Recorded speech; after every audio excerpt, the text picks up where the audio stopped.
Ces corneilles sont entraînées pour voler les casquettes des partisans de Donald Trump.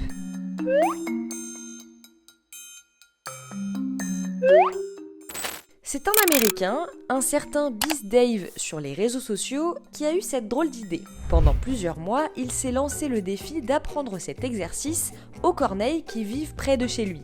Sur une plateforme accrochée à sa clôture de jardin, il a d'abord cherché à appâter les oiseaux avec de la nourriture. Des cacahuètes, des restes de poulet, des verres de farine et des croquettes pour chiens, raconte-t-il sur Threads où il documente largement son expérience.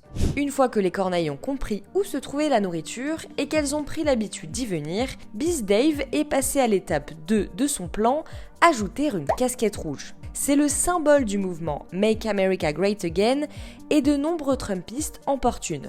S'ensuivent 3 mois d'entraînement pour que les corneilles comprennent que la nourriture se cache sous le chapeau rouge et qu'elles doivent l'enlever pour y accéder.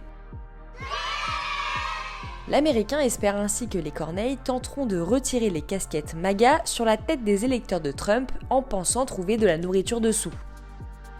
Ces vidéos qui auraient pu être générées par intelligence artificielle sont bien réelles et elles ont suscité le buzz dans le monde entier. Contacté par le HuffPost, l'auteur de ces vidéos, un habitant du Midwest, explique vouloir rester anonyme après avoir reçu des menaces de la part de Trumpistes. Il explique que l'idée lui est venue en voyant des vidéos de corneilles sur internet.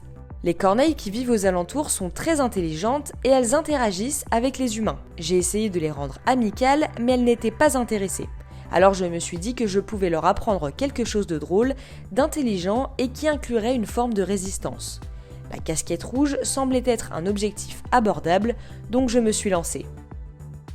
Avec cette expérience, l'Américain veut inspirer d'autres citoyens à trouver des moyens de souligner l'absurdité du mouvement MAGA. Le fascisme déteste les contestataires et l'humour, ajoute-t-il, ravi d'apporter un peu d'ironie durant cette période difficile de l'histoire de l'Amérique.